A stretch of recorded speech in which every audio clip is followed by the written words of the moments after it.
Por favor, podem ir para a classinha. Lá atrás tem salas. As crianças são liberadas para ir para a classinha. Por favor, fique à vontade. Os pais podem deixar as crianças para as suas classes. Amém. Bom dia, irmãos. A graça e a paz do Senhor Jesus Cristo. Amém. Quem não me conhece, quem está me vendo pela primeira vez? Pouca gente, né? Bom, eu sou casado com essa mulher maravilhosa aqui. Fique em pé, por favor. Nós comemoramos nesse mês de abril passado 48 anos de vida conjugal. Semana que vem ela vai completar no dia 27 mais um aninho de vida. Fala a idade ou não? Não vou falar não. Tá? 67 anos de idade. Então, grande parte dessa vida ela viveu comigo, né? Bem mais. E desta relação nós tivemos 3 filhas. Não conhecíamos o Evangelho quando a gente juntou os trapos, né? Aquela história, eu gosto dela, ela gosta de eu, vamos viver juntos. Aí a gente foi morar no meu quarto de solteiro. Minha mãe aceitou, eu já contei isso em algumas vezes aqui. Aquilo virou uma loucura, mas dessa loucura realmente prevaleceu. E passaram-se 7 anos, aí nós conhecemos o Evangelho, e aí fomos colocando em ordem a nossa vida, em primeiro lugar em relação ao Senhor, e depois as prioridades dentro da família. E aí colocamos minha mãe no lugar dela, a sogrona, né? E aí fomos aprendendo a disciplinar, a ensinar os caminhos que deve andar. E dessas filhas nós temos 4 netos naturais, e aí, após a nossa conversão, ganhamos algumas famílias, algumas pessoas para o Senhor, que nos consideram como seus pais, a ponto realmente de nos honrarem, e temos já um bom grupo de pessoas que estão ligadas a nós espiritualmente, mas que dizem fazer parte da nossa família. E agora começou a esparramar. Tem gente, filhos na Argentina, tem gente em Portugal, tem gente na Estônia, tá? Tem gente que está indo longe aí, né? E alguns saíram de São Paulo, já estão morando em Minas. A família está esticando, está alastrando, né? E eu penso que é o que diz lá em Isaías: a tenda está sendo alargada, tá bom? Quando eu recebi esse desafio de estar ministrando, normalmente ministramos eu e minha esposa, mas dessa vez o Senhor me tem colocado um tema que antes do pastor Nisus me convidar, esse tema já estava no meu coração. Eu falei, eu preciso falar sobre isso. Um tema hoje pela manhã e à noite um outro, são 2 temas que têm queimado o meu coração, e tem trazido uma responsabilidade de compartilhar isto com vocês. E eu creio que vai bem de encontro com esta necessidade desta renovação, de ver que o sonho não acabou. Mas nós vamos falar um pouco sobre as tragédias, o que levam as pessoas também a perderem os seus sonhos, a verem mais a desgraça, mais a tragédia do que o sonho. E muitas vezes, por erros, muitas vezes não, 100% das vezes, por nossa causa, porque nós plantamos. Amém? Então é sobre isso que eu quero falar com vocês. Então deixa eu abrir aqui as minhas anotações. E nós vamos estar falando uma coisa muito interessante. Eu queria que você abrisse a tua Bíblia. Vamos colocar em pé para fazer um exercício um pouquinho? Gênesis capítulo 25. Nós vamos ver do verso 19 ao verso de número 28. Gênesis 25, do 19 até o verso de número 28. Amém? E diz assim a palavra do Senhor: são estas as gerações de Isaque, filho de Abraão. Abraão gerou a Isaque. Isaque tinha 40 anos quando tomou por mulher a Rebeca, filha de Betuel, arameu de Padã Arã, e irmã de Labão, arameu. Isaac orou insistentemente ao Senhor por sua mulher, porque ela era estéril. E o Senhor ouviu as suas orações, e Rebeca, sua mulher, concebeu. Os filhos lutavam no ventre dela, e ela disse: por que isso está acontecendo comigo? E foi perguntar ao Senhor. O Senhor lhe disse: 2 gerações há no seu ventre, e 2 povos se dividirão das tuas entranhas, e um povo será mais forte do que o outro povo, e o mais velho servirá ao mais moço. Cumpridos os dias para que desse à luz, havia gêmeos no seu ventre. Saiu o primeiro, ruivo, todo revestido de pelo, por isso lhe chamaram Esaú. E depois saiu seu irmão, agarrada a sua mão ao calcanhar de Esaú, por isso lhe chamaram Jacó. Tinha Isaque 60 anos quando Rebeca os deu à luz, e cresceram os meninos. Esaú tornou-se perito caçador, homem de campo, ao passo que Jacó, homem sossegado, habitava em tendas. Isaque tinha gosto pela caça, amava a Esaú, mas Rebeca amava Jacó. Jacó tinha feito um guisado, quando Esaú chegou do campo muito cansado, e disse Esaú a Jacó: deixa-me, peço, de comer desse guisado vermelho, porque estou muito cansado. Por isso se chamou Edom. Disse Jacó: vende-me primeiro a seu direito de primogenitura. E respondeu Esaú: estou a ponto de morrer, logo que me servirá direito de primogenitura? Então disse Jacó: jura-me primeiro. Ele jurou e vendeu o seu direito de primogenitura a Jacó. Amém? Leitura feita, agora vocês podem se assentar.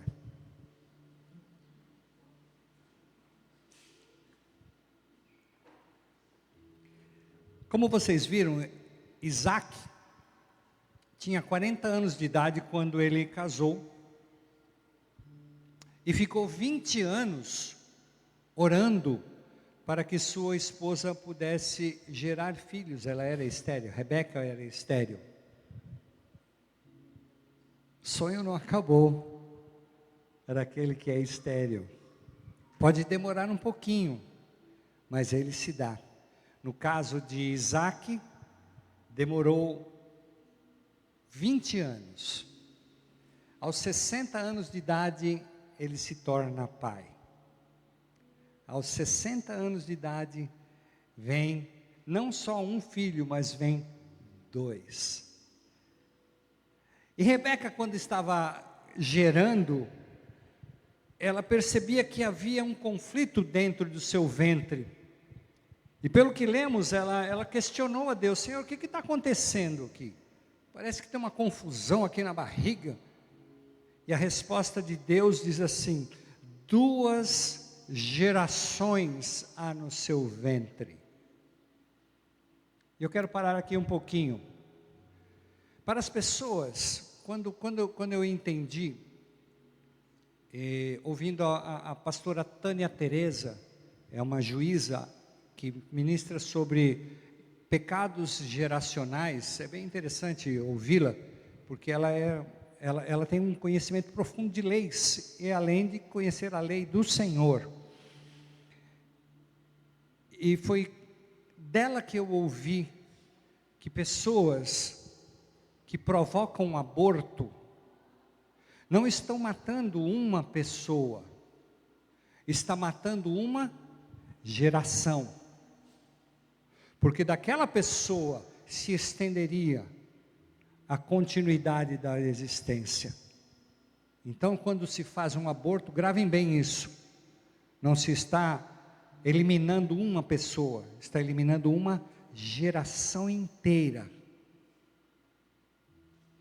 E aqui, Deus, quando fala para Rebeca, fala: olha, você tem no seu ventre 2 gerações. serão dois povos que vão crescer, vão dar continuidade à existência, eles vão servir, eles vão seguir os seus caminhos, porém, o mais velho servirá ao mais novo. Palavra de Deus dita, palavra de Deus registrada, palavra de Deus que iria se cumprir, e se cumpriu. Mas a gente olhando mais um pouquinho adiante, nós começamos a ver as características tanto de Jacó quanto de Esaú.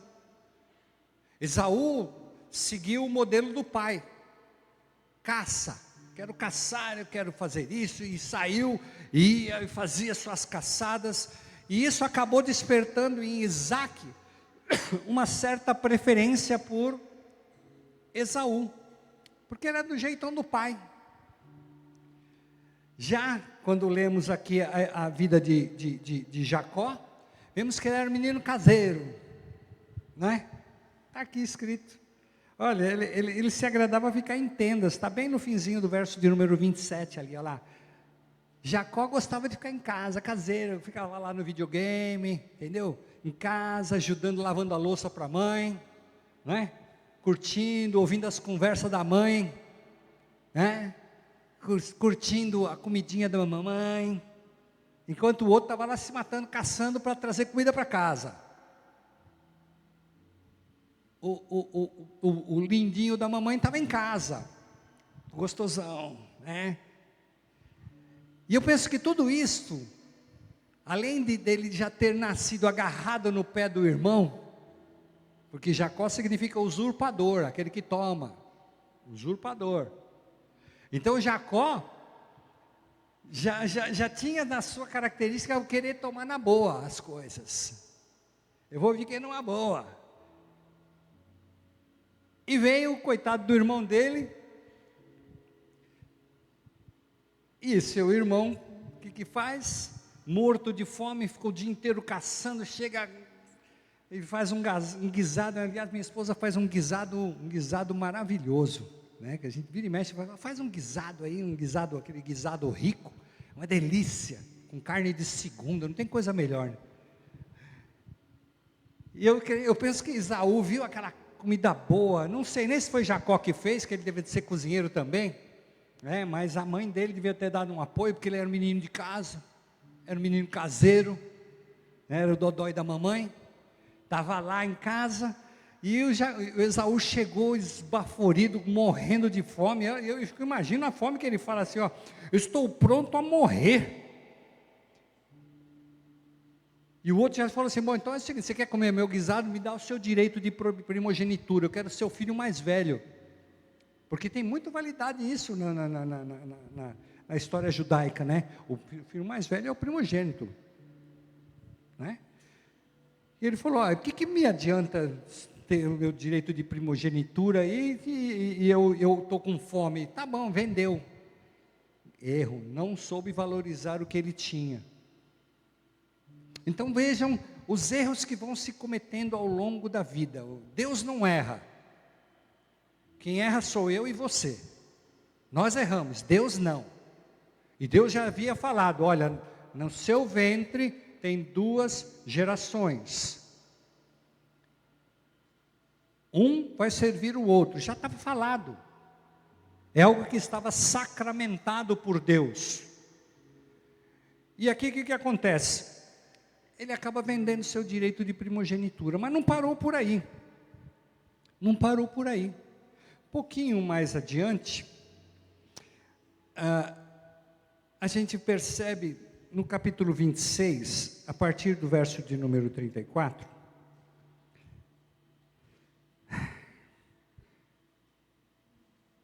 quando Esaú tinha 40 anos, e tomou por mulher a Judite, filha de Beeri, Eteu, e Basemate, filha de Elon, Eteu. E estes foram para Isaque e Rebeca uma amargura de espírito.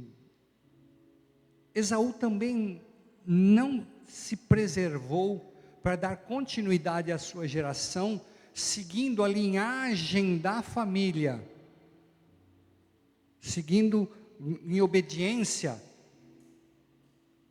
aos ritos que o seu pai, desde Abraão, estava determinando, segundo a lei de Moisés. Ele deveria estar se envolvendo com pessoas da sua linhagem, mas não, ele quer se envolver com os heteus. Lembre-se que quando Abraão foi para Canaã, a alerta da parte de Deus era: não se juntem com os povos que estão lá, os heteus, heveus, jebuseus, gigarseus, ferezeus, perizeus, todos esses zeus, não se unam, os cananeus. Mas ele escolheu, isso foi amargura. Os filhos são livres para obedecer ou desobedecer.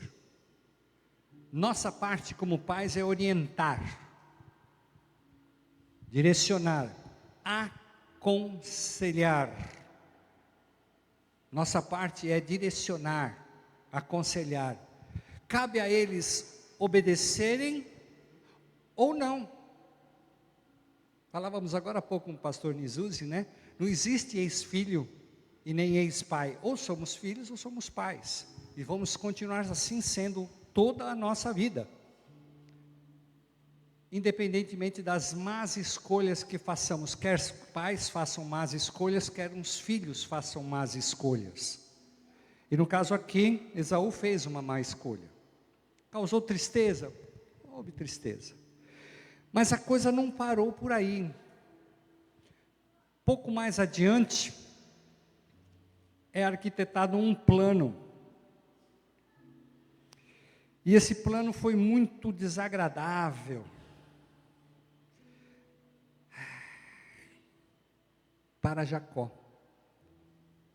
Jacó, ele já tinha pego do seu irmão o direito de primogenitura, já estava lá, ele era o queridinho da mamãe, e por conta dessas diferenças, Isaac dava mais preferência para Esaú, mesmo entristecido com ele, por ter casado com uma mulher heteia, mas o queridinho de Rebeca era Jacó. E o que ela faz? O verso de número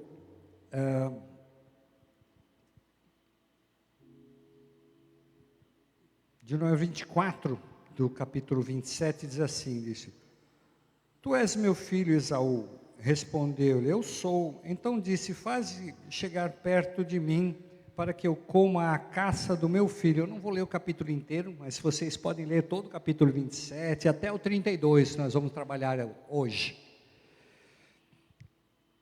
E o que aconteceu aqui?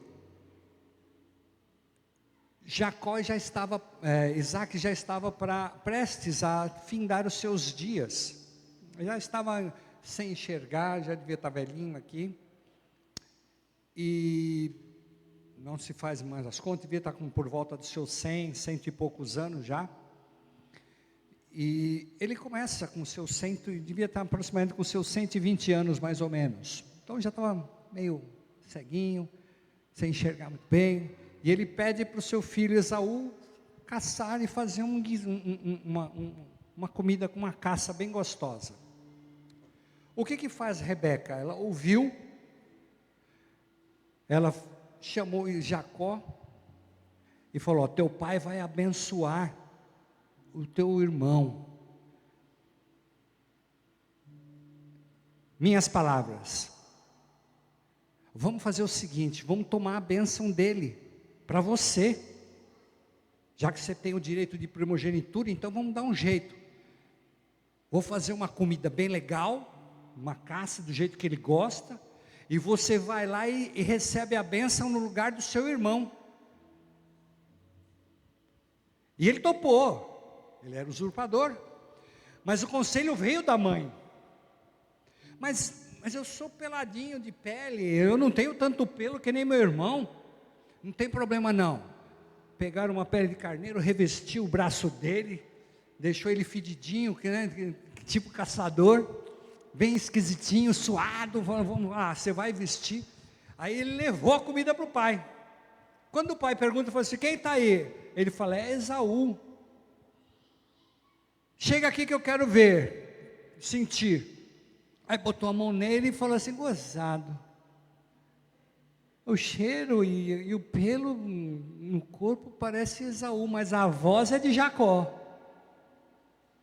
E ele insistiu, não, é Esaú. Eu imagino que ele deve ter mudado a voz. Ele deve ter tentado, enganou o pai.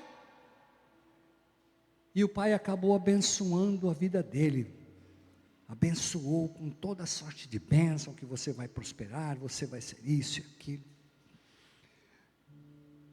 Quando chega Esaú, faz a comidinha, vai lá e corre no pai e fala, pai, aqui está a comida, quem está aí? É Esaú. Não, mas eu já te abençoei. Aí Esaú já matou a charada na hora. Foi aquele safado do meu irmão. Aquele cara de pau já tomou a minha bênção. E aí ele insistiu e Jacó, por tradição da lei, ele não poderia repetir a mesma bênção. E ele o abençoou de outra forma. E o que aconteceu? No verso de número 41, do verso 27. Esaú passou a odiar Jacó, por causa da bênção com que seu pai tinha abençoado, e disse consigo, os dias de luto por meu pai estão próximos, ou seja, meu pai morre. E então eu matarei meu irmão. Gente, Deus não precisa ser ajudado a cumprir os seus planos. Deus não precisa de forcinha da minha parte nem da sua. E muitas vezes a gente fica querendo dar forcinha para Deus. A gente dá um monte de sugestão. Eu e minha esposa, a gente fica fazendo. A gente sempre fala, faço planos para curto, médio e longo prazo. Segundo Provérbios 16, está escrito que os planos são nossos, mas a resposta certa vem do Senhor. Então eu não preciso, e muitas vezes a gente fica dando força para o Senhor. A gente fica dando ideia. Caso de Rebeca, falando, não, eu preciso, Deus falou que vai cumprir, que o meu filho vai ser o mais novo, o mais velho vai servir o mais novo, então eu preciso fazer. Gente, não precisa dar força, gente, isso acontece naturalmente. Os caminhos de Deus estão muito mais elevados, os pensamentos de Deus são muito mais altos do que os nossos. Nós estamos num plano e Deus está a milhares e milhares de quilômetros de luz, de distância dos nossos pensamentos, que são tão pobres, são tão limitados. E aqui está Rebeca dando um péssimo exemplo de mentira, de mau uso da sua autoridade, instruindo o filho a tomar caminhos que não são os do Senhor. Tudo que a gente faz tem consequência. Então o que acontece? Quando estas palavras de Esaú, seu filho mais velho, chegaram aos ouvidos de Rebeca, ela mandou chamar Jacó, seu filho mais novo. A rádio peão corre, né? Rádio peão não tem jeito. Ele deve ter comentado com os funcionários, falou, vou matar meu irmão. Ele tomou minha bênção, tomou primeiro meu direito, me enganou, tomou meu direito de primogenitura, tomou minha bênção, agora vou matar ele. Eu espero só o pai morrer, já vou fatiar ele na facada. Ele me roubou. E esse ódio foi crescendo dentro dele, foi se avolumando. Alguém chegou perto de Rebeca e falou, o Esaú não gostou dessa história não, hein? Esse negócio de tomar bênção, o negócio de tomar direito de primogenitura, ele não está muito feliz com esse negócio não. O que vamos fazer? Tem que dar um jeito nesse negócio aí. Ela chama Jacó. E verso de número 43 diz assim, agora pois meu filho, ouve minha voz, levanta-te e refugia-te na casa de Labão, meu irmão, em Harã. Fica com ele alguns dias, até que passe o furor do teu irmão, como se fosse fácil, né? Não é? A gente tem as 3 filhas, e as personalidades delas são totalmente diferentes. As mais novas, uma tem diferença de 1 ano e meio, mais ou menos, um ano e meio. A do meio se chama Priscila e a mais nova Graziele. E a mais velha Érica. Chegou um momento que a gente começou a dar para elas a mesada, para elas se divertirem. Vai para o shopping, vai comprar alguma coisa. Então eu dava o mesmo valor para as 3. Chegava no shopping center, a mais velha, a primeira coisa que ia fazer era comprar uma roupinha de marca. Vou comprar uma marquinha de marca X. A do meio, com o mesmo dinheiro, comprava 15 peças de roupa sem marca. E a mais nova gastava tudo em comida. Doces. Ficava infernizando as outras. Não, vamos comer agora, está na hora. Não, eu quero passear, quero paquerar, quero isso. Não, eu quero comer. E a vida toda foi assim e até hoje. O negócio dela é doce. Agora luta com o peso. Então o que acontecia? A Priscila, a do meio, quando nós íamos em alguma festa, é praxe do povo, não sei se acho que é só no Brasil que é assim, mas na minha cultura, quando a gente ia numa festa, normalmente se pegava e levava um pouquinho de bolo, um pedacinho de doce para casa, né? Final da festa sempre sobra um. É terrível quando uma vez eu fui pastor, às vezes a turma vem agradar, a gente foi pregar num lugar, gente do céu, mas me botaram um pedaço de bolo desse tamanho no meu prato, eu não aguentava mais comer aquele pedaço de bolo, e a turma vem agradar o pastor, né? E eu estou comendo aquele bolo. E aí a irmã chega assim, e aí pastor, gostou? Eu falei, estava bom, era tão outro pedaço, pá! Outro tijolo desse tamanho. Mas quando a gente ia nas festas, a Priscila, ela é muito seletiva. Tanto é que ela entrou com 13 anos no fórum, para trabalhar no fórum, com o menor colaborador eventual. Ela está até hoje no fórum. E sabe qual a faculdade que ela fez? Educação física. E para poder permanecer, teve que fazer pós-graduação em Direito, algumas coisas, para poder permanecer lá no fórum. Então ela é muito sistemática, né? Quando chegava, enquanto estavam só elas brincando, ela ficava. Quando começava a festa, vinha muitas crianças, ela corria para o meu colo e ficava a festa inteira no meu colo. E aí ia passando os docinhos, mesinhos docinhos, ela ia colocando num copo, colocando no copo dela. Colocava o brigadeirinho, colocava a queijadinha, colocava isso, um pedacinho, né? E quando chegava no fim, ela levava aquele copo que era para comer a semana inteira. Aí ela colocava na geladeira em casa, quando chegava, né? A Graziele, a caçula, olhava aquilo lá, abria na geladeira, via o copo da Priscila, com os docinhos. Ela já tinha se arrebentado de comer na festa. Já tinha trazido para ela e já tinha destruído também. E aí ela fazia isso e olhava para aquele copo da Priscila. Aguentava 2 dias. No segundo dia, no terceiro já tinha sumido tudo. E aí lá vem a Priscila chorando. A Graziele comeu tudo meus doces. Quando era caixa de doce, ela abria a caixa por baixo, comia os doces, embrulhava de novo só o papel e punha de volta na caixa. Fazia isso. Nossa. Então, essas disputas entre irmãos sempre vão existir. Sempre vão existir. E roupa. A Graziele era a Madre Teresa de Calcutá, da rua. De repente, minha filha mais velha está descendo a rua e chega em casa uma das meninas da rua com o vestido dela de marca. Ela chega para a Jo, mãe, eu vi a Patrícia com o meu vestido, não sei de que marca que era. Hã? Que ela tinha ganho do namorado dela. Ela falou, já sabia. Graziele, pode ir lá na Patrícia. Você deu o vestido da Érica. Ela dava os dela e o das irmãs também.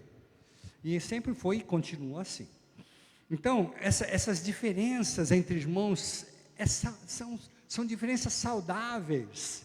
porque eles têm personalidade, eles são exclusivos, e eles sempre vão ser assim. O que nós precisamos fazer é ajustar o caráter deles, para ter o caráter de Cristo, para ter moderação nas suas ações, para ser comedido, e não para incentivar, né? Ou faça isso, faça aquilo. Tem aqueles que gostam de pegar a coisa dos outros. Agora, porque ela gosta de pegar as coisas dos outros, vou incentivar ela a roubar? Aliás, lá em Provérbios, capítulo 18, não, é Abacuque, deixa eu ler aqui. Abacuque 2:9, marca aí para depois você ler em casa. Está escrito assim: ai daquele que traz bens mal adquiridos para dentro de casa. Está escrito aqui? Ó, que legal. Ai daqueles que traz bem mal adquirido. Então nós não podemos aceitar os erros deles. Eles são os nossos filhos, mas o que eles fazem de errado eu não vou ficar cometendo. A gente vê noticiário de pais que estão... a gente tinha um casal que a gente tratou há muitos anos atrás, que o filho roubava, e ele levava as coisas para dentro de casa. E eu falei, está dentro de casa, você está aceitando isso? Produto de roubo? Então, os filhos precisam ser instruídos a ter o seu caráter ajustado. A sua personalidade não. Eles são exclusivos, Deus os fez assim. Jacó foi feito daquele jeito. Ele precisaria ser podado. Aliás, minha esposa está preparando uma ministração sobre poda. Ela vai estar falando em breve com vocês sobre isso. Então, ele precisaria ser limitado, assim como Esaú. E estas diferenças, preferências dos pais, causou transtornos, porque no que precisaria ser tratado não foram tratados. E agora está lá, um irmão querendo matar o outro, um irmão com ódio do outro, querendo que ele fosse destruído. E a solução o que foi? Bota ele para fora, vamos, Jacó, corre aqui que teu irmão está querendo fatiar você. Vai lá para a casa do meu irmão, lá para Padan-Aram, e vai lá para a casa de Labão, meu irmão. Você fica lá um tempinho, uns dias. E esses dias foram 20 anos. 20 anos. Jacó chega lá, encontra Raquel, se afeiçoa por ela, e chega em Labão e fala, ó, ela ganhou meu coração, foi bater o olho, ó, me derreti todo, estou aqui caído, meu queixo caiu quando vi essa mulher linda, é com ela que eu quero casar. Gente, quem planta, colhe. Quem planta, colhe. Grava bem isso. Tudo que nós semearmos, nós colheremos. E ele enganou o irmão dele, não enganou? Várias vezes. Então Labão, fala, não, tudo bem, você quer casar com ela? 7 anos de trabalho aqui. Fica aqui, filho. Vai trabalhar 7 anos. E ele, o amor está no ar. E aí o que aconteceu? 7 anos de trabalho, passados-se os 7 anos de trabalho, e ele chega no sogrão e fala assim, ó, cumpri meu tempo, 7 anos, pode me dar minha noiva. Ele falou, tudo bem, pode ir para a tenda. E ó, encheram a cara, beberam, e na tenda, quem que foi deitar com ele? Lia. Até a turma brinca, né? Que Jacó era analfabeto, né? Que ele amava Raquel, mas não lia. Então, se ele não lia, é porque ele era analfabeto. Brincadeiras à parte. Mas veio Lia dormir com ele. E ele só foi perceber no dia seguinte. No dia seguinte, ele chega lá no sogrão e fala, ei, que loucura é essa? Trabalhei 7 anos por Raquel. E você me dá a Lia? Que negócio é esse? Está errado esse negócio. Aí Labão fala assim, não filho, a lei aqui não é assim não, a mais nova não pode passar à frente da mais velha não. Você quer Raquel, aí trabalha mais 7 anos aí. E ele ficou mais 7 anos lá, até que conseguiu casar com Raquel. Casado-se com Raquel, e Raquel também era estéril. E aí depois a continuidade vai até o capítulo 32, 33, 34, vocês vão conhecendo a história de Jacó. E eu queria orar com vocês agora, para a gente ter uma pausa, e depois vamos dar continuidade a esse tema. Tá bom? Pode ficar em pé.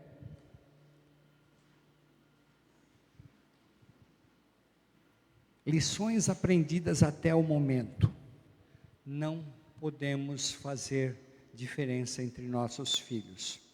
As nossas filhas, quando perguntavam, quem que você gosta mais? A resposta da Jo: não gosto de nenhuma igual. A gente não gosta de nenhuma igual. E até hoje é assim. Não tem preferência. Tem aquelas que têm mais necessidade, e às vezes quando tem mais necessidade a gente acaba dando mais atenção, a outra já, o que deu mais atenção, então, mas é uma necessidade momentânea, mas o amor e o cuidado tem que ser nivelado,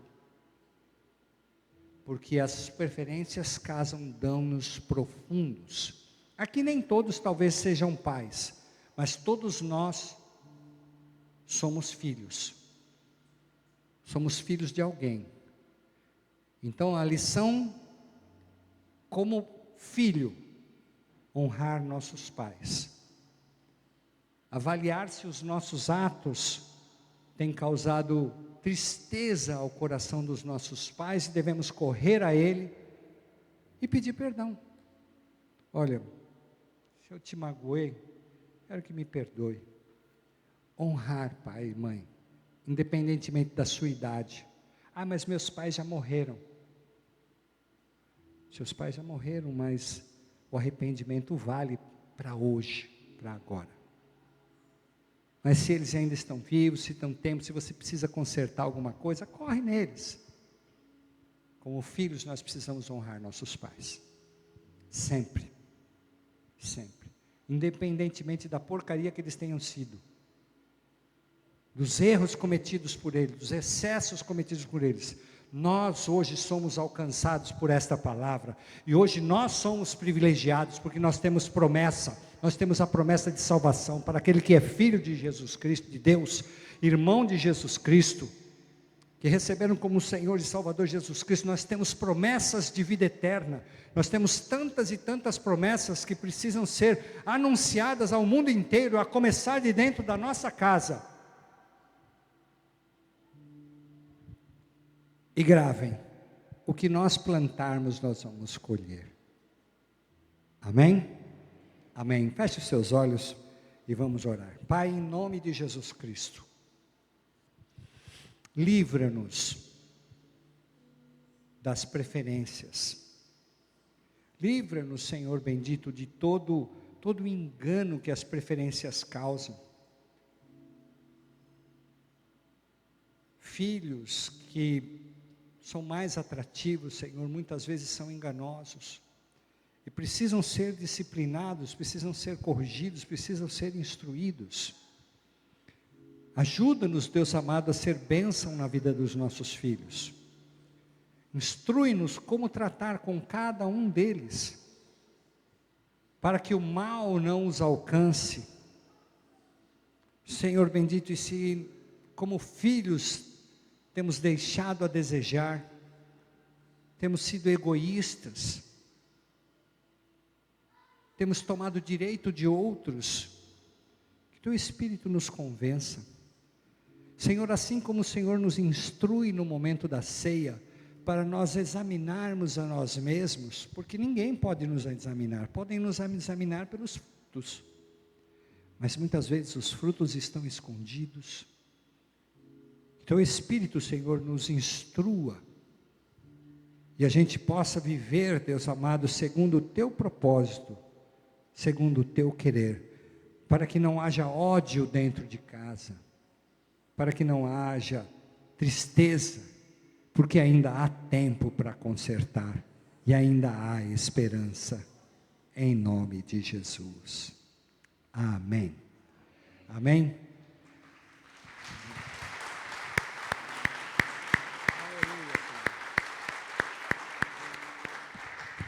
Amém. Agora nós vamos tomar um café. Eu creio que vai ter alguma instrução.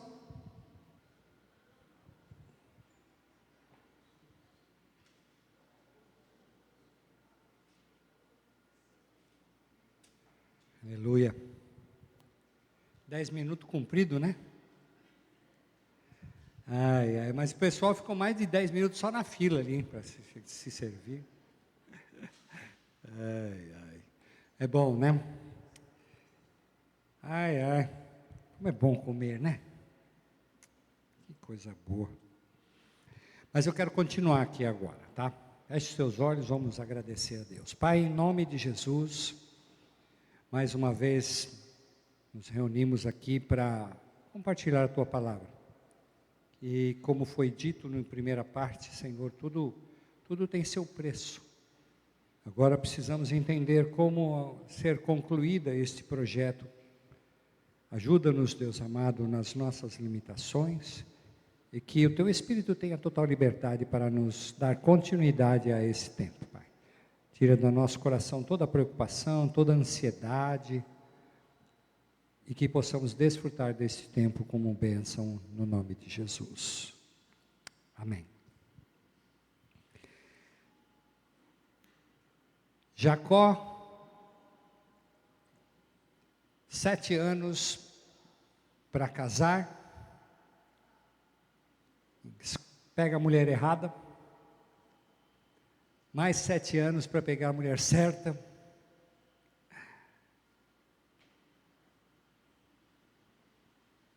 obrigado, querido, mais 6 anos de trabalho. Lembre-se, quando Deus fez promessa ali para Rebeca, acerca do seu filho, que seria uma grande nação, a prosperidade estava ali sobre ele. E Deus o havia separado para ser um moço próspero. E o que aconteceu? Esses 7 anos, esses 20 anos que ele ficou trabalhando lá para Labão, ele foi prosperando, foi adquirindo bens, e aí ele conseguiu criar suas estratégias também, com a bênção do Senhor, mas também com seus artifícios de criar gados e fazer separação, e ele acabou criando um rebanho enorme. A sua família cresceu demais, a ponto deles ter 11 filhos. Até mesmo Raquel, depois desse tempo todo, acabou gerando um filho chamado Benjamim. Mas como ele cresceu muito lá, junto com o seu tio, chegou o momento da separação. A separação, o desligamento de familiares próximos, às vezes é necessário. E ele precisaria voltar lá para Betel, voltar para um lugar que ele havia saído, mas para voltar ele tinha que enfrentar o irmão dele.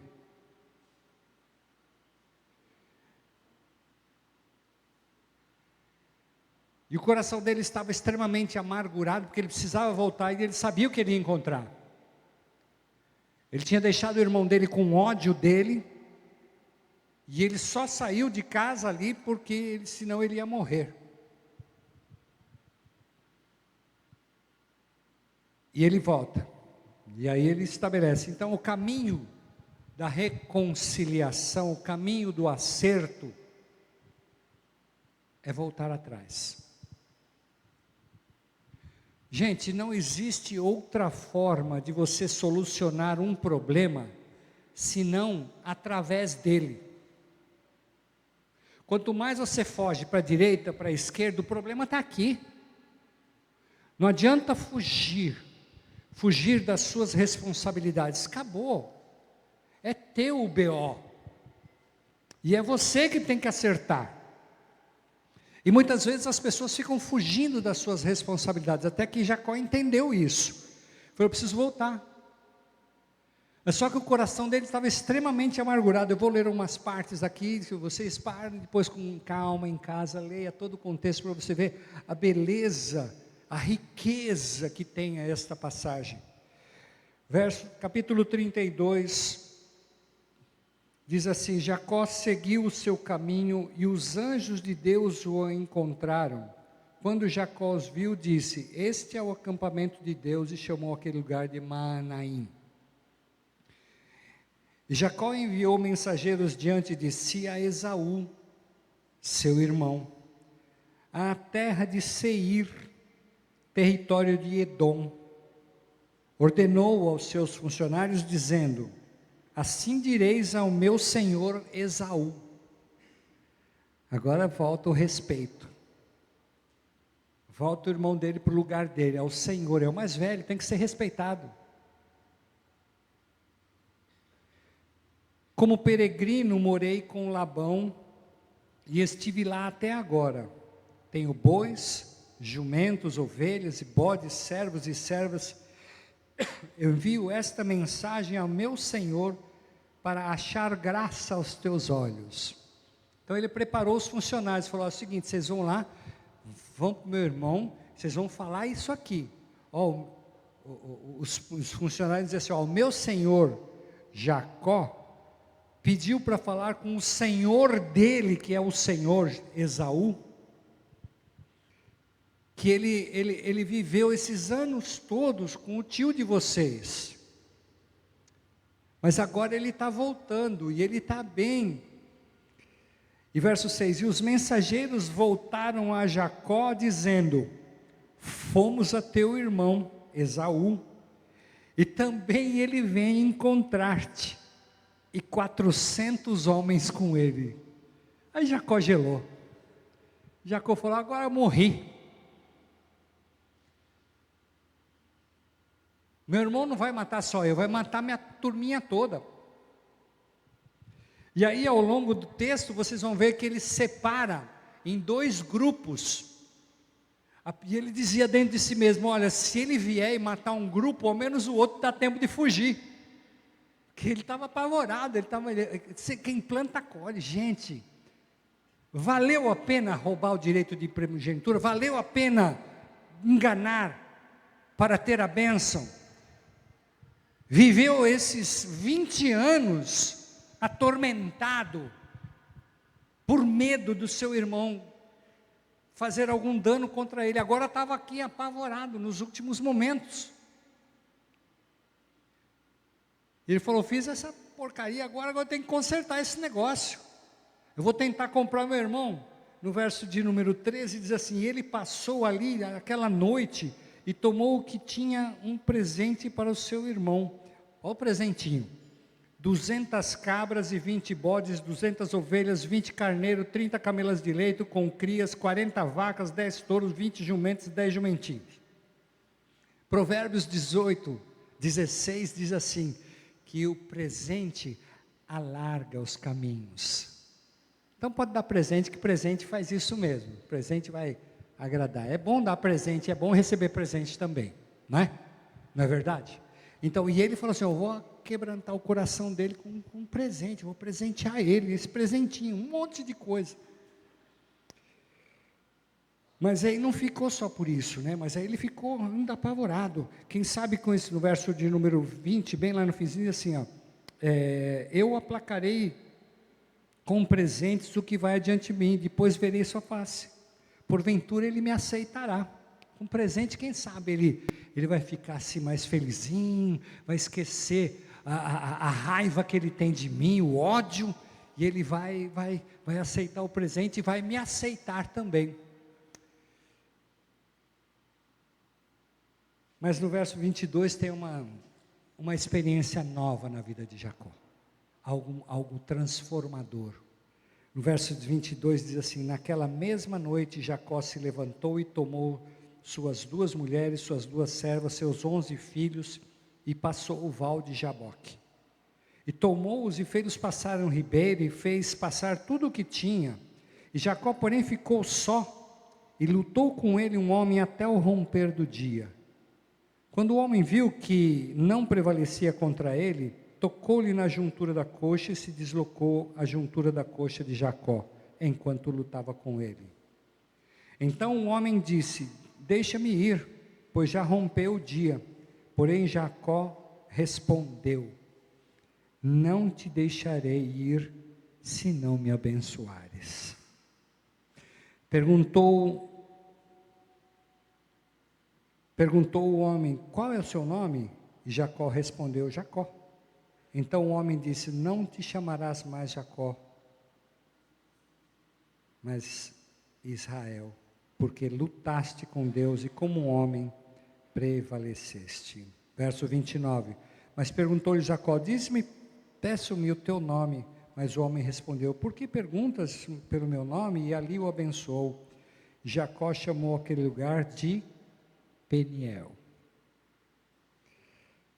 Gente, a experiência que ele teve foi transformadora. Não só o desejo dele consertar com o seu irmão, que já estava brotando dentro dele, ele tinha que enfrentar aquilo, ele já estava até decidido, falou: nem que seja para morrer, vamos morrer metade aqui, metade foge, sobra menos alguns filhos, vou dividir o grupo em dois, em 2 grupos. Mas dentro dele já havia esse desejo de consertar, esse desejo de aplacar a fúria do teu irmão, esse desejo de dizer assim: eu me arrependo, me perdoa. E aí vem essa luta com o anjo do Senhor, e o nome dele é trocado, deixa de ser usurpador para ser aquele que luta com Deus, de ser abençoado.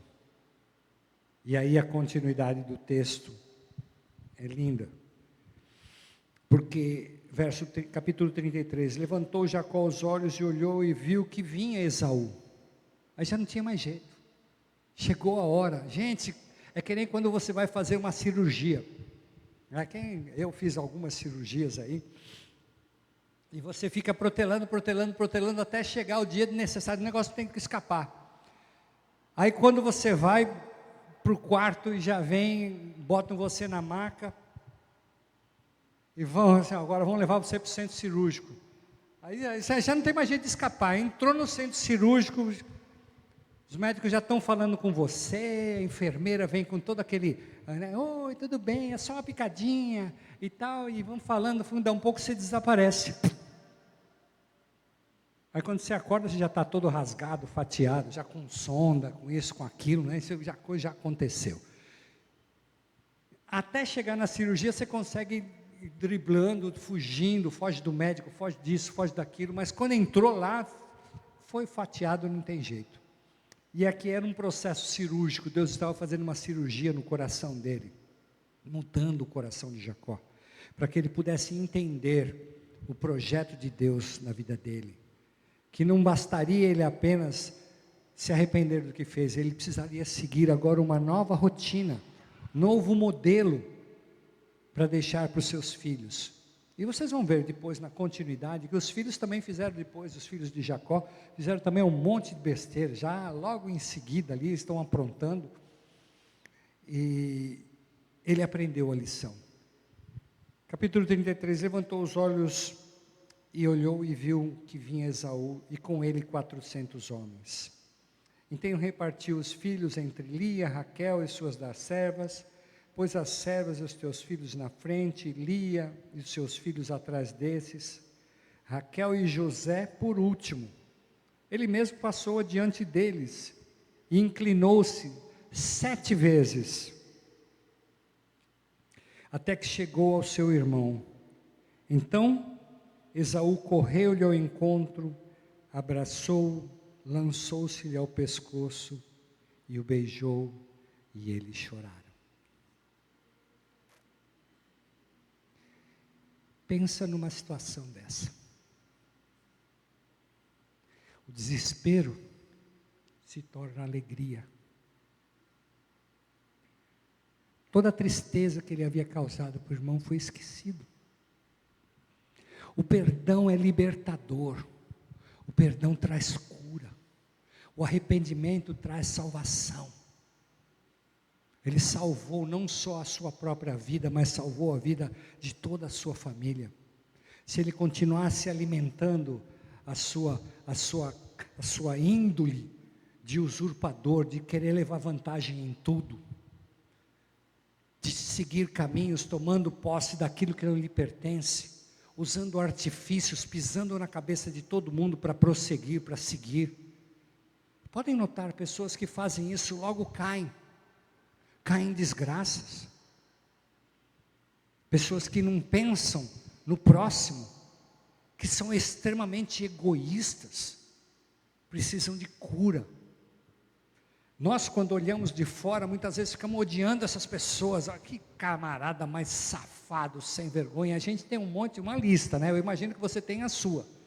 Eu tenho uma lista. Quando a gente olha para alguns negócios que acontecem, inclusive no nosso país, no nosso governo, algumas coisas a gente fica indignado. Isso podemos fazer? Orar. Orar. Como cristão, nós precisamos orar para termos um governo calmo e tranquilo. Está difícil, mas a gente precisa orar, precisa crer. Se tivermos que passar por crises, vai ser porque o Senhor permitiu, porque a igreja se omitiu, que a igreja não está fazendo a parte dela. Muitos estão perseguindo apenas os seus desejos, suas ânsias de terem os seus negócios. E infelizmente acontece muito. Em vez de formarem cristãos verdadeiros, estão formando pessoas egoístas. Pastor Nisuzi acabou de falar aqui sobre famílias desajustadas, estão dentro da igreja. Quando nós implantamos o nosso instituto, eu falava agora no começo aqui para o Reginaldo, alguns talvez já saibam, quando nós nos desligamos do nosso ministério, há 12 anos atrás, para trabalhar essa questão da família, a nossa vontade era trabalhar com pessoas não cristãs, porque dentro de nós, na nossa inocência, nós achávamos assim, é mais fácil, aliás, é muito mais gostoso trabalhar com um não cristão, tanto é que a gente se apresenta como capelão. Nós fizemos um curso de capelania internacional lá pelo Instituto Getro lá de Boston, e para poder nos apresentar como capelães, porque o capelão é laico, ele prega para budista, para umbandista, para católico, para qualquer negócio, mas dentro de nós temos a raiz da palavra de Deus, e o nosso viés vai ser sempre mostrar um modelo deixado por Jesus Cristo. E quando a gente trabalha com não cristão é mais fácil, e eles vão entendendo o propósito de Deus, recebem Jesus, é gostoso, mas não. Nesses 12 anos, 90% dos abacaxi que caem lá em casa, são de dentro da igreja. Pastores, líderes, casais, crente,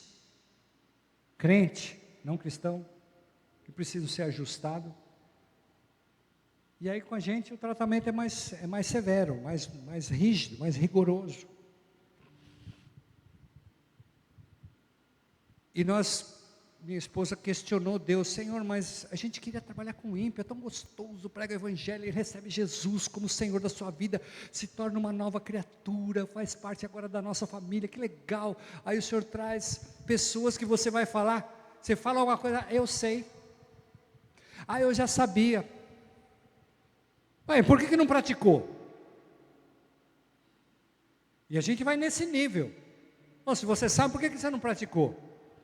Agora está aí a consequência: divórcio, perder os filhos, perder o relacionamento,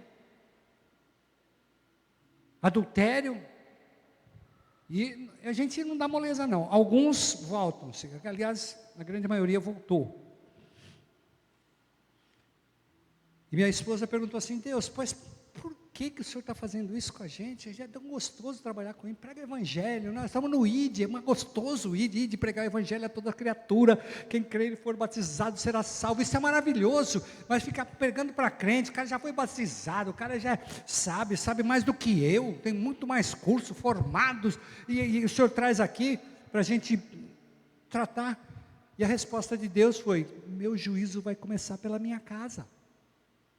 Então é comigo e com você que conhecemos o Evangelho que vai ser o tratamento muito mais duro, porque quem mais é dado, mais será requerido, cobrado. Eu e você seremos os primeiros a prestar contas a Deus. Nós seremos cobrados das nossas posições. Tinha que ir e não foi. Por que não foi? É covarde, tem medo? Não era para ir, foi por quê? Eu não mandei. Porque não me ouve?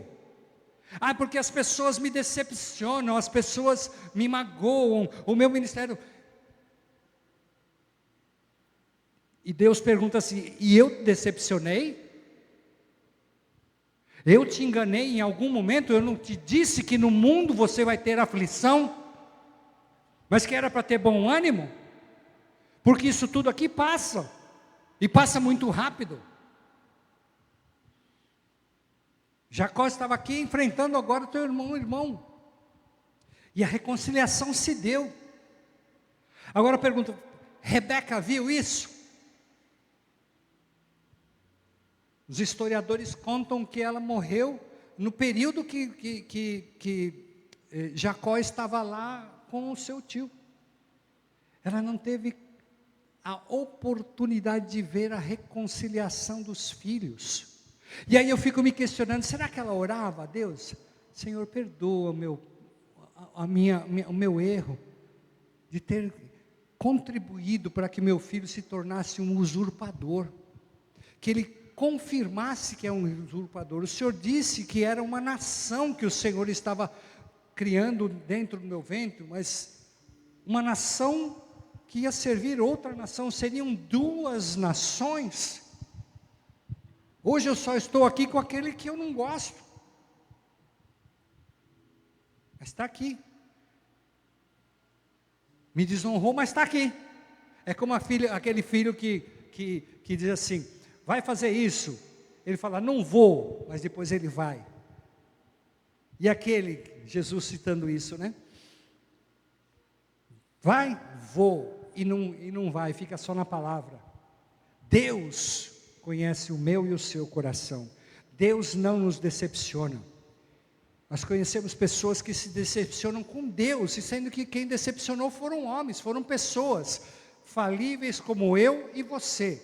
Eu posso falhar, posso errar, posso deixar a desejar com você. Mas Deus não falha. Deus não deixa de desejar em nada. Deus não nos enganou quando Ele nos chamou das trevas para a sua luz. Né? Ele falou: vem que vai ser tudo tranquilinho, tudo moleza. A gente passa por cada desafio. A gente diz assim: filho criado, trabalho. É literalmente a verdade.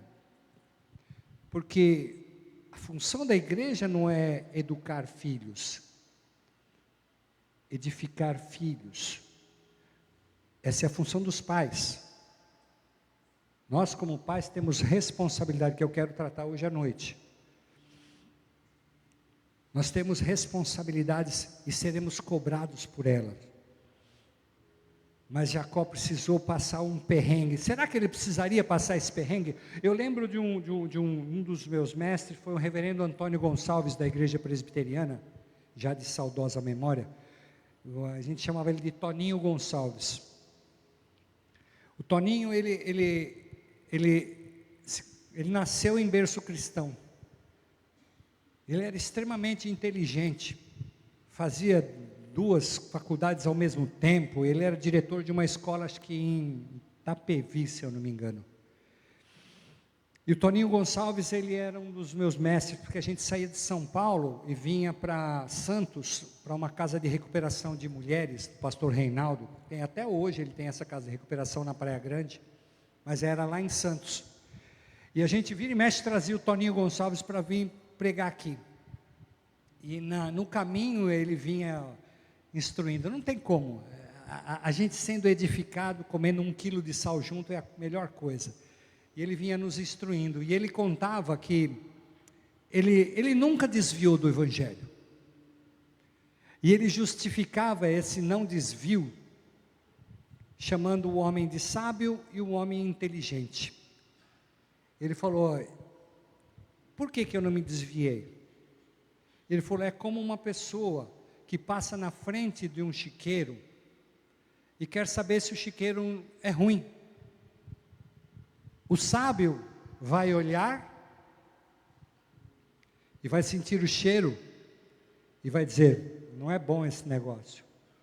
Mas o inteligente vai preferir deitar lá com os porcos para aprender. E ele dizia que o homem inteligente aprende sofrendo e o sábio aprende com o sofrimento do outro. Né?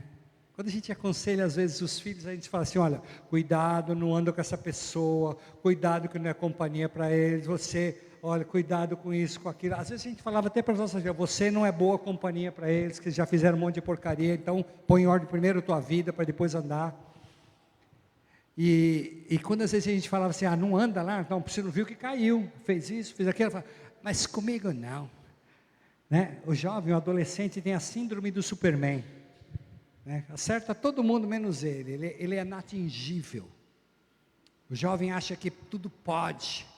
Ele caiu porque é otário, caiu porque é trouxa. Comigo não vai.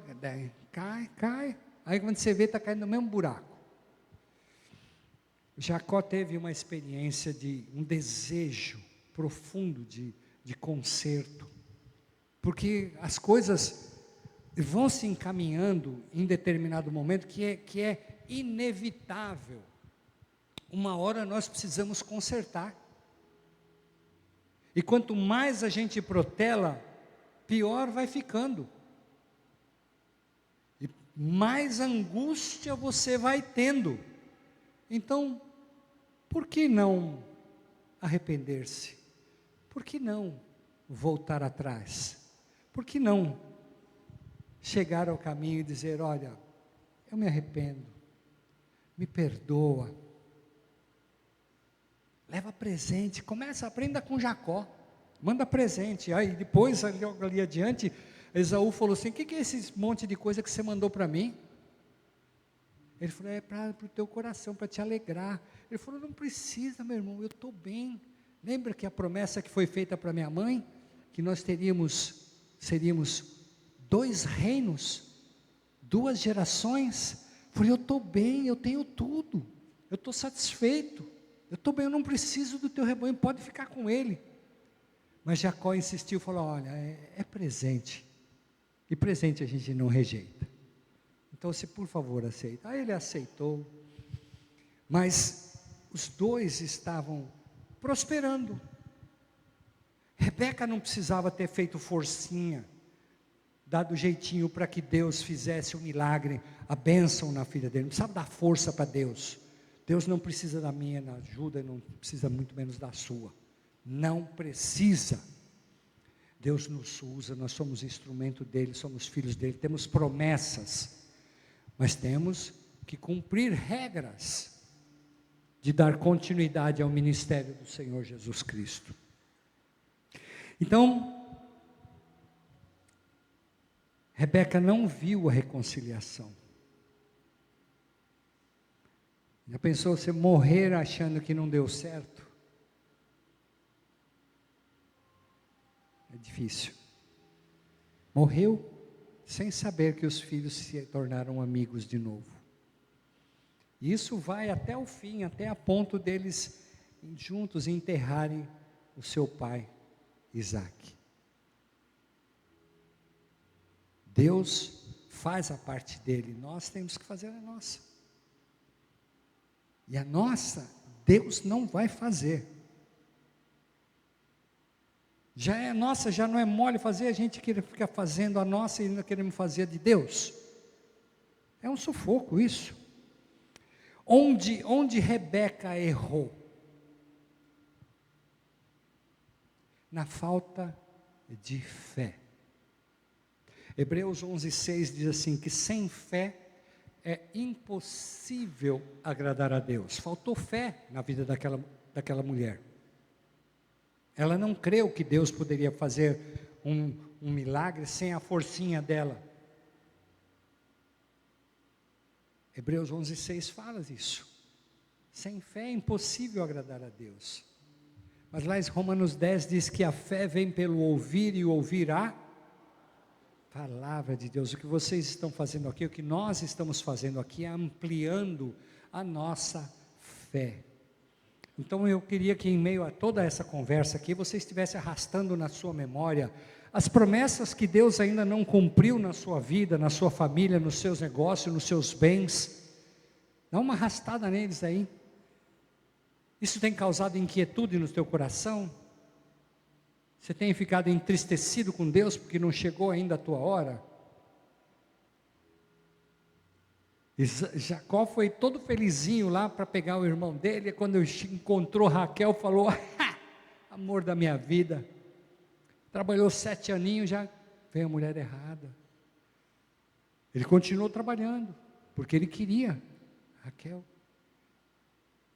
E passaram-se mais 6 anos, 20 anos. 20 anos. Será que a fé de Rebeca foi tão ruim? Ela demorou 20 anos para engravidar. 20 anos. Foi um milagre. Será que Deus já não tinha falado? E ela falava com Deus. Eu penso que ela deveria ter comunhão com Deus, porque quando ela pergunta sobre aquela confusão no seu ventre, Deus responde, falou, tem 2 gerações aí dentro. E respondeu diretamente, opa, mas ela não creu. Quando a Bíblia fala assim, entrega teu caminho ao Senhor, confia nele, e o mais ele fará, é uma promessa única, que foi dada para mim e para você. Cada um de nós temos que nos apegar a esta promessa e dizer, Senhor, verdadeiramente é para mim. Eu e minha casa serviremos ao Senhor, independentemente do tempo, ainda que os filhos estejam nos confins da terra, o Senhor o alcançará no momento oportuno, ainda que eu não veja, mas a minha fé alcança.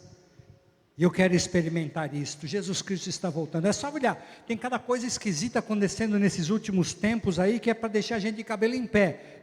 E os ímpios aí preocupados, corre para debaixo do reino de Deus aí, porque a coisa está ficando feia.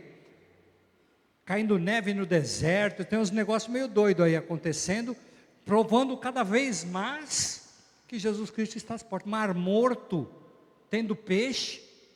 Gente, esse negócio que é coisa do impossível. E Jesus Cristo está voltando.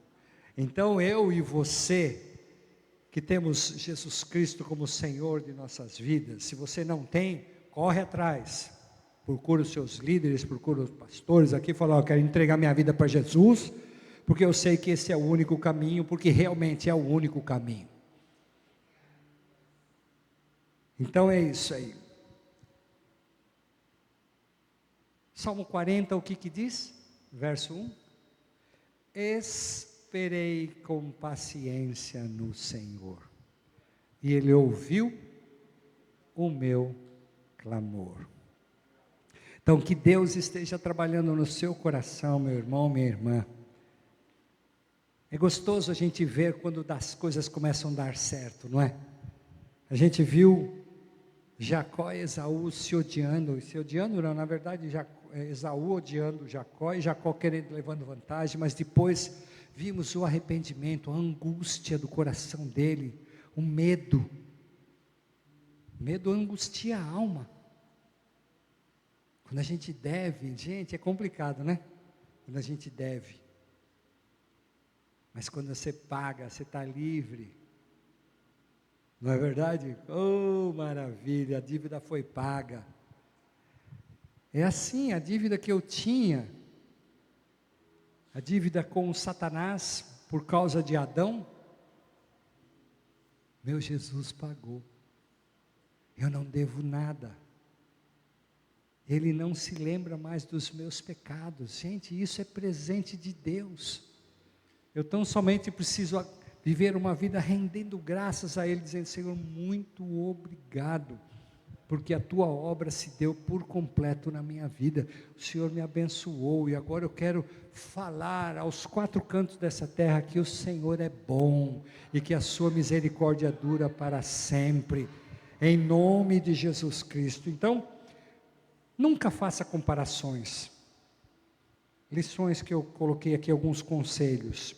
Um deles era tentar não ajudar a Deus. Não tenta ajudar a Deus, não precisa. Outro, precisamos ter fé. É o texto que eu citei de Hebreus 11:6. E não faça comparações. Não faz comparação com o seu filho, com a sua filha, nem entre irmãos e nem filhos dos outros. Ó, você viu o filho de fulana? Olha, passou no vestibular, e você aqui, ó, não quer nem estudar. Gente, cada um tem suas características. Então, dentro das características dos teus filhos, você vai trabalhar com elas. A Bíblia fala que não é para a gente apagar o pavio que fumega. Está lá em Isaías. Não assopra o pavio que fumega. Se ele tem sonhos, tem projetos, ore com ele. Pergunte, leve-o a perguntar, ele a perguntar para Deus, se este é o melhor caminho, se esse é realmente o projeto de Deus para a vida dele. E não vai ser fazendo comparação com os outros que eles vão te ouvir, é estando do lado dele, caminhando com ele, como diz lá em Deuteronômio 6, ao deitar, ao levantar, caminhando com ele, falando desta palavra de dia e de noite, inculcando esta palavra, as verdades da lei, que o que vai permanecer é a palavra de Deus. Quando nós não conhecíamos o Senhor, a gente tinha, todos os dias tinha um culto espírita na minha casa, porque a gente tinha um vazio dentro, a gente tinha um vazio grande dentro de nós. Então todos os dias ia um menino, um homossexual, que recebia um tal de Zé da Cachaça, que o Zé da Cachaça ia ajudar a gente. Olha que cultura fraquinha, né? E a gente morria de medo, porque era o ser sobrenatural que a gente conhecia, porque a gente vinha de uma formação católica, passamos pelo budismo, passamos pela Seichonoye, e aí caímos de cabeça no espiritismo. E esses enganos foram tomando conta da nossa vida, e nós estávamos tendo todos os dias esses cultos satânicos em casa, porque a gente entrava em desespero, querendo saber o que fazer para colocar a vida em ordem. Eu, alcoólatra, precisando, minha loja indo de mal a pior, 3 filhas, e eu sem saber o que fazer, não conseguia, e aí esses enganos foram tomando conta da nossa casa, foram tomando conta, até que um dia, uma amiga da minha esposa, amiga desde solteira, que é amiga até hoje, era uma crente desviada da Igreja Batista. Ela veio importada lá do Paraná, lá para Guarulhos, e esta senhora lindona levou ela para os bailes, descambou a moça, não foi mais para a igreja, porque ela ia para os bailes, mas não tinha jeito, a palavra de Deus estava dentro dela, e essa moça acompanhou a nossa vida. Você tinha quanto? Uns 14, 15 anos? Nós já estávamos casados já com 26, já tinha sido passado uns 10 anos, aí a Edna continuava como amiga da gente. Até que chegou um dia que ela e um outro rapaz, que também era desviado da Assembleia de Deus, vizinho de casa lá, os dois chegaram nela e falaram assim: ó, o que vocês estão fazendo aí é abominação a Deus.